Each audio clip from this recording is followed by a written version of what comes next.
Imagine walking into a modern grocery store. The aisles are cold, bright, and completely quiet. Buying your food here is an automatic process. Look closely at these organized shelves. Prices are fixed and printed right on a barcode. You can fill a cart and pay for your food without needing to speak with another person. Compare that to this scene.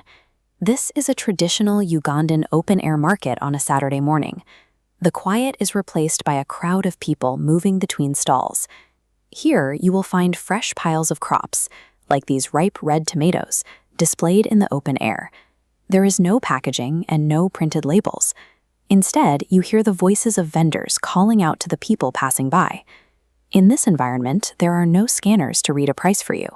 The cost of your food is flexible, and it is determined entirely by talking directly to the person selling it. Because those fixed tags are missing, your words are what get things done.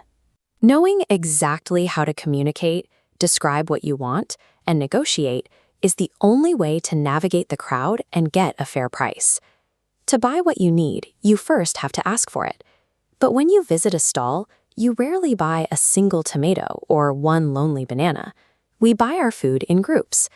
This diagram shows market quantities: a heap of tomatoes, a bunch of bananas, or a kilo. Watch words change for plurals. Add S for markets, ES for boxes. Change F to Vs for loaves, Y to IEs for berries. Some are irregular, like children. Using these precise plurals keeps your conversations clear. When you ask for the exact amount using the right word, the vendor knows exactly what to pack up for you, which helps avoid any confusion about the cost. Once you know the quantity you need, it is time to initiate the trade. Look at the body language here. A successful purchase starts with a confident, friendly approach to the vendor.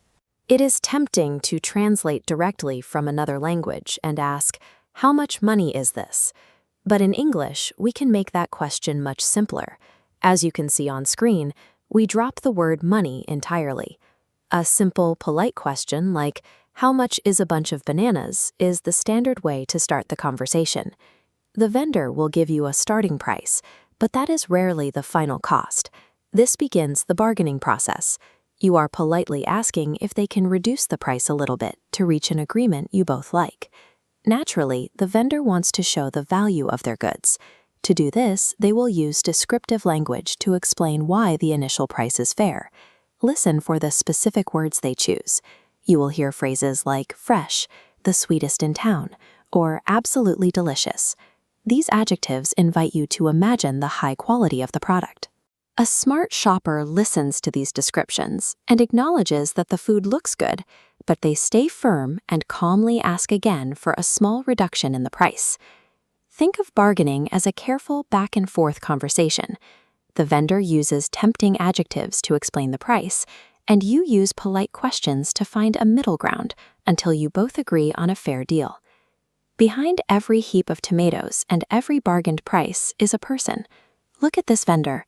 The grammar and vocabulary we have practiced today are the tools she uses for her work. These markets provide steady work for many people. They create income for the farmers who grew the crops, the workers who transported them, and the independent vendors who sell them to you. The market is also a social space.